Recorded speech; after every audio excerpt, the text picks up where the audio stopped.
Warren Buffett. నాకు తెలిసి ఒక 100 ఏళ్లలో ప్రపంచంలో ఇలాంటి ఇన్వెస్టర్ని మనం చూడలేదు.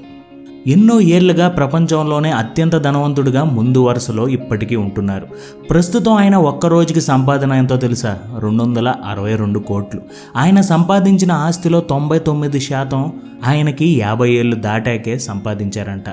ఈ కాలంలో టెక్ కంపెనీ ఓనర్లు అత్యంత ధనవంతులుగా ఉంటున్నారు. కానీ వీళ్ళు రాకముందు నుంచే వారెన్ బఫెట్ అనే ఒక ఒమాహా నుంచి వచ్చిన ఒక మామూలు అందరిలాంటి కుర్రాడు అమెరికన్ బిజినెస్ వరల్డ్ని శాసించాడు. తాను ఏ కంపెనీలో ఇన్వెస్ట్ చేస్తే ఆ కంపెనీ షేర్లు అమాంతం పెరిగిపోయేవి. అది ఆయన స్టామినా. డబ్బు సంపాదించాలన్న తన డ్రీమ్ కోసం చిన్న చిన్న పనులు చేస్తూ సంపాదిస్తూ ఇప్పుడు తన ఆస్తిలోనే అధిక భాగం ఎన్నో మంచి పనులకు ఖర్చు చేసే స్థాయికి వచ్చేశారు. ఈరోజు వీడియోలో మనం ఒక మనిషి పట్టుదల గురించి, ఆ మనిషికి బిజినెస్ మీద ఉండే ప్రేమ గురించి తెలుసుకుందాం.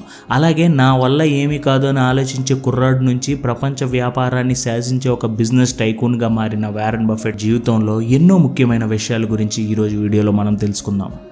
Warren Buffett's tough childhood. August 20, 1930 Warren Buffett జన్మించారు. వారెన్ వాళ్ళ నాన్నగారు ఒక స్టాక్ బ్రోకర్.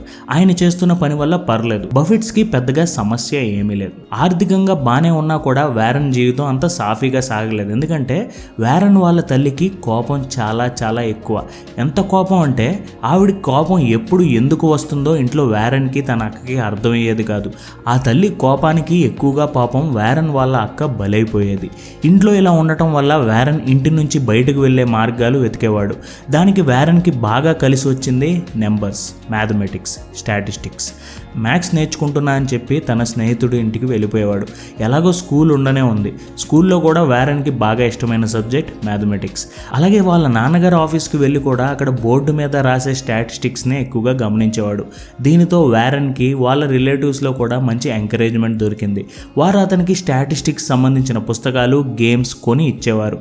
వీటితో వారెన్ హ్యాపీగా తన రూమ్లో ఒక్కడే కూర్చుని తన కోపిష్టి అమ్మకి దూరంగా తనకి ఎంతో ఇష్టమైన నెంబర్స్కి దగ్గరగా ఉండేవాడు. Warren Buffett's first love money. Warren బఫెట్కి నెంబర్స్ తర్వాత బాగా నచ్చింది డబ్బు సంపాదించడం.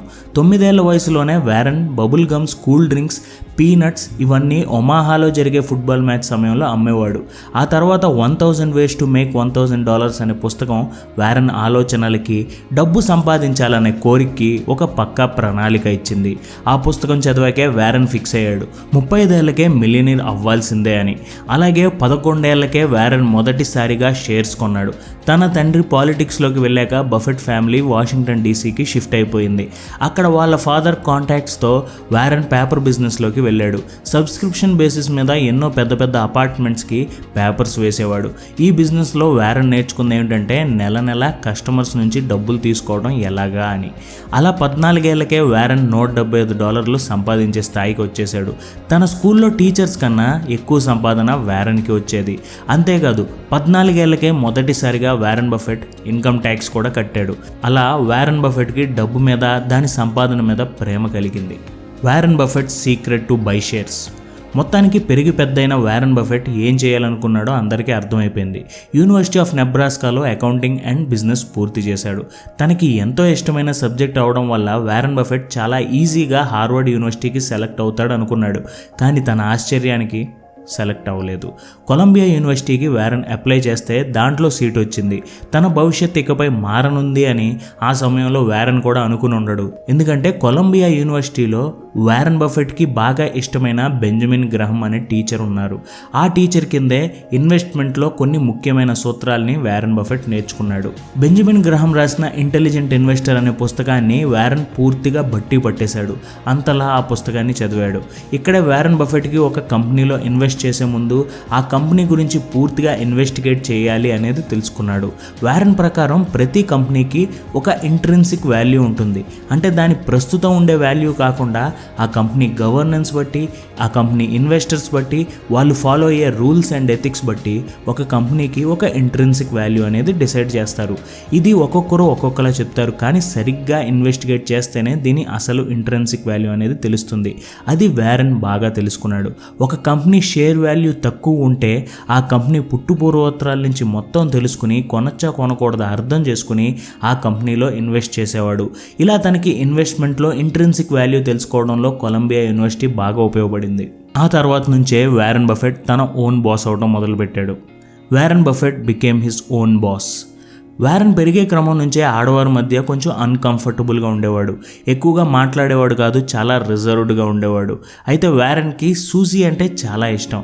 ఆ అమ్మాయితో ఎలా అయినా మాట్లాడాలి అని అనుకునేవాడు, కానీ ఎప్పుడు సిగ్గేసి పారిపోయేవాడు. ఇంకెలా కాదు, ఎదుర్కోవాలనుకున్నాడు. అప్పుడే వారెన్ పబ్లిక్ స్పీకింగ్ కోర్సులో జాయిన్ అయ్యాడు. జనాలతో మాట్లాడటం నేర్చుకున్నాడు. సూసీని స్లోగా ఇంప్రెస్ చేశాడు. అలాగే 1952లో పెళ్లి కూడా చేసుకున్నాడు. ఆ సమయంలోనే తన తండ్రి ఇన్వెస్ట్మెంట్ ఫామ్లో వారెన్ పనిచేసేవాడు. కానీ 1953లో వారెన్ కలలు కన్నా తన గురువు అయిన బెంజమిన్ గ్రహం కంపెనీలోనే జాబ్ రావడంతో ఆ ఉద్యోగంలోకి వెళ్ళిపోయాడు. అయినా కానీ వారెన్కి ఎప్పుడు తన సొంతంగా ఉండాలి అనే ఆలోచన ఉండేది. అలాగే బెంజమిన్ గ్రహంతో ఈ విషయం చెప్పుకున్నాడు. బెంజమిన్ గ్రహంకి వారెన్ వర్క్ ఎథిక్ అన్నా చాలా ఇష్టం. దీంతో వారెన్ బఫెట్ని తన సొంతంగా ఒక ఫర్మ్ స్టార్ట్ చేయమని చెప్పాడు. అంతేకాదు, బెంజమిన్ గ్రహం రిటైర్ అవ్వాలి అనుకున్న సమయంలో తన దగ్గరున్న ఇన్వెస్టర్స్ను కూడా వారెన్ బఫెట్తో ఉండమని రికమెండ్ చేశారు. దీనితో బఫెట్ తన సొంతంగా బఫెట్ అసోసియేట్స్ అనే కంపెనీ స్టార్ట్ చేశాడు. Warren Buffett, the rise of the business tycoon. 1959లో వారెన్ బఫెట్ ఒక లంచ్లో చార్ల్స్ మంగర్ అనే ఒక ఇన్వెస్టర్ని కలిశాడు. ఆ లంచ్ తర్వాత ఇద్దరు చాలా మంచి మిత్రులుగా మారిపోయారు. చార్ల్స్ మంగర్ ఇచ్చిన ఎన్నో సూచనలు వారెన్కి నచ్చేవి. ఆ సూచనలు తన కంపెనీ డెవలప్మెంట్కి బాగా ఉపయోగపడేవి. అయితే వారెన్ ఇప్పుడు ఇంత పెద్ద ఇన్వెస్టర్ అవ్వడానికి తోడ్పడిన ఒక సంఘటన మనం తెలుసుకోవాలి. అదే అమెరికన్ ఎక్స్ప్రెస్లో వారెన్ బఫెట్ స్టాక్స్ కొనడం. 1960 కాలంలో అమెరికన్ ఎక్స్ప్రెస్ ఒక కుంభకోణంలో ఇరుక్కుంది. ఆ దెబ్బతో స్టాక్ మార్కెట్లో అమెరికన్ ఎక్స్ప్రెస్ చాలా డౌన్ఫాల్లో ఉండేది. అప్పుడు వారెన్ బఫెట్ దాదాపు $3 మిలియన్ అమెరికన్ ఎక్స్ప్రెస్ స్టాక్స్లో ఇన్వెస్ట్ చేశాడు. వారెన్కి అమెరికన్ ఎక్స్ప్రెస్ మీద పూర్తిగా నమ్మకం ఉంది. ఆ కంపెనీ ఇంత కుంభకోణంలో ఉన్నా కూడా బయటకు వస్తుంది, ఎందుకంటే ఆ కంపెనీ ఎథికల్గా వాళ్ళ సిస్టమ్ ఆఫ్ డూయింగ్ బిజినెస్ మీద వారెన్కి బాగా నమ్మకం. ఆ నమ్మకంతోనే అంత మొత్తాన్ని ఇన్వెస్ట్ చేశాడు. వారెన్ నమ్మకం వృధా కాలేదు. అమెరికన్ ఎక్స్ప్రెస్ తిరిగి పుంజుకుంది. ఈ దెబ్బతో వారెన్ కంపెనీ లాభాల బాటలోకి వెళ్ళిపోయింది. వేరే చిన్న చిన్న కంపెనీస్ని కొనడం స్టార్ట్ చేశాడు వారెన్ బఫెట్. అలా కొన్నదే బర్క్షైర్ హ్యాత్వే. ఇది ఒక టెక్స్టైల్ కంపెనీ. ఈ కంపెనీ ఇంట్రిన్సిక్ వాల్యూ బాగుంది అని ఆ కంపెనీని కొనేశాడు. బర్క్షైర్ హ్యాత్వే కొన్న దగ్గర నుంచి వారెన్కి కష్టాలు ఎక్కువగా ఉండేవి. ఆ కంపెనీ సరిగ్గా రన్ అయ్యేది కాదు, పైగా ఖర్చు కూడా ఎక్కువైపోయేది. అయితే వారెన్ ఇలాంటి సమయంలోనే వదిలి పారిపోయే రకం కాదు, ప్రాబ్లమ్ని సాల్వ్ చేసే రకం. ఇది టెక్స్టైల్ కంపెనీగా ఫెయిల్ అయితే అయ్యింది అని అనుకుని ఆ కంపెనీ పేరు మీద స్టాక్స్ కొనడం మొదలుపెట్టాడు. అలా బర్క్షైర్ హ్యాత్వే ఒక టెక్స్టైల్ కంపెనీ నుంచి మంచి స్టాక్ మార్కెట్ పోర్ట్ఫోలియోస్ ఉన్న కంపెనీగా మారిపోయింది. Warren Buffett personal life. Warren Buffett తన సమయాన్ని ఎక్కువగా వ్యాపారం మీదే పెట్టేవాడు. తన ఫ్యామిలీని అంతగా పట్టించుకునేవాడు కాదు.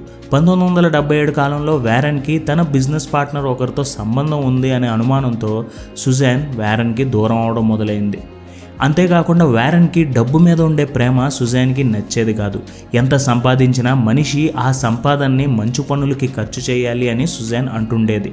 కానీ వారెన్ సూసీ మాటల్ని అంత సీరియస్గా తీసుకునేవాడు కాదు. దీనితో సుజాన్ విసిగిపోయి శాన్ ఫ్రాన్సిస్కోకి షిఫ్ట్ అయిపోయింది. వెళ్తూ వెళ్తూ వారెన్కి వంట చేయడానికి యాస్ట్రిడ్ అనే అమ్మాయిని పెట్టి వెళ్ళిపోయింది. ఇది వారెన్కి ఒక షాక్లా తగిలింది. తాను ఎన్నిసార్లు ఫోన్ చేసినా, ఎంత బ్రతిమలాడినా సుజాన్ వెనక్కి రాలేదు. ఇంకా సుజాన్ కంటూ విడిగా జీవితం ఉండాలి అని వారెన్ సుజాన్కి కాల్ చేయడం మానేశాడు. కానీ స్లోగా యాస్ట్రిడ్కి దగ్గర అవడం మొదలుపెట్టాడు. సుజాన్ 2004లో చనిపోయే సమయంలో వారెన్ దగ్గరుండి సుజాన్ని చూసుకున్నాడు. తాను చనిపోయాక వారెన్ బఫెట్ కొన్ని రోజులు బెడ్రూమ్కే పరిమితం అయిపోయాడు. సుజాన్ చనిపోయాకే యాస్ట్రిడ్ని పెళ్లి చేసుకున్నాడు. కానీ సుజాన్ చనిపోయిన తర్వాత నుంచి వారెన్ బఫెట్ ఆలోచనలో ఒక మార్పు వచ్చింది. Warren Buffett the philanthropist. Warren Buffett ముందు నుంచి కూడా టెక్నాలజీ కంపెనీస్లో ఇన్వెస్ట్ చేయకూడదు అనే ఐడియాలజీతో ఉండేవారు. కానీ 90sలో ఎక్కువగా టెక్నాలజీ కంపెనీస్ రావడం వల్ల ఆ సమయంలో వారెన్ బఫెట్ని స్టాక్ మార్కెట్లో పెద్దగా పట్టించుకోలేదు. అయినా కూడా ఇది వారెన్ బఫెట్కి పెద్దగా నష్టం ఏం తీసుకురాలేదు. ఆయన ఆస్తులు భయంకరంగా పెరిగిపోతూ ఉండేవి. అలా పెరిగి పెరిగి పెరిగి ఇప్పుడు ప్రస్తుతం ఆయన ఆస్తులు $85 బిలియన్ దగ్గర ఉంది. అది కూడా ఎలాంటి టెక్ కంపెనీస్లో ఇన్వెస్ట్ చేయకుండానే. అలాగే బిల్ గేట్స్తో స్నేహం మొదలైన దగ్గర నుంచి కూడా వారెన్ బఫెట్కి టెక్ కంపెనీస్ మీద ఉండే ఒక ఆలోచన మారింది. 1991లో ఇద్దరు మొదటిసారిగా కలిశారు. అప్పటి నుంచి వారెన్ బఫెట్, బిల్ గేట్స్ కలుస్తూనే ఉన్నారు. ఇద్దరు చాలా మంచి స్నేహితులుగా మారిపోయారు. బిల్ గేట్స్తో ప్రపంచ పర్యటనలు చేయగా ఈ ప్రపంచానికి డబ్బు అవసరం ఉంది అని, తన సహాయం చేయాల్సిన అవసరం ఉంది అని వారెన్ మనసులో వచ్చింది. 2004లో సుజాన్ క్యాన్సర్ వల్ల చనిపోవడంతో వారెన్ ఈ విషయాన్ని కొంచెం సీరియస్గా తీసుకున్నాడు. తన ఆస్తిలోని 99% చారిటీకి యూజ్ చేస్తాను అని ఒక నిర్ణయం తీసుకున్నాడు. అందులో 83% Bill Gates and Melinda Gates charity ట్రస్ట్కి ఇవ్వగా మిగతాది వారెన్ బఫెట్ తన పిల్లల చారిటీ ట్రస్ట్కి ఇచ్చేశారు. ఇలా తనలోని ఫిలాంథ్రపిక్ యాంగిల్ని కూడా వారెన్ బఫెట్ చూపించారు. ఇప్పటికీ ఈ వయసుకు కూడా వారెన్ బఫెట్లో బిజినెస్ మీద అదే ఆసక్తి ఉంటుంది. ప్రతి వారం 12 మంది పిల్లల్ని ఐస్ క్రీమ్ పార్లర్కి తీసుకువెళ్తారు. ఇప్పటికీ ఇన్వెస్టర్స్ అందరికీ ఒక మీటింగ్ పెట్టి మాట్లాడతారు. ఆ మీటింగ్లో డ్యాన్సులు వేస్తారు, పాటలు పాడతారు. ఇంతటి ఎంతూజియాజం ఇప్పటికీ ఉండటం చాలా చాలా గ్రేట్ అని చెప్పాలి. అలాగే నాకు వారెన్ బఫెట్ జీవితం నుంచి బాగా నచ్చిన అంశం ఏంటంటే డబ్బు సంపాదన. ఈయన డబ్బు సంపాదన కోసం తీసుకున్న నిర్ణయాలు, ఇన్వెస్ట్ చేసిన కంపెనీస్ నుంచి వెంటనే లాభం రాకపోయినా చాలా పేషెన్స్తో వెయిట్ చేశారు. ఆయన సంపాదించిన ఆస్తిలో 99% వారెన్ 50 ఇయర్స్ ఏజ్ దాటాక సంపాదించారు. ఆయన ఎప్పుడో తీసుకున్న నిర్ణయాలు కొంచెం లేట్ అయినా సరే ఆయనకి ప్రపంచ కుబేరుడు స్థాయిని తీసుకువచ్చింది. మరి మీకేం నచ్చింది? వారెన్ బఫెట్ నుంచి మీరేం నేర్చుకున్నారు? ఈ వీడియో కామెంట్స్లో మాకు తెలియచేయండి. Thank you for watching this video. జై హింద్.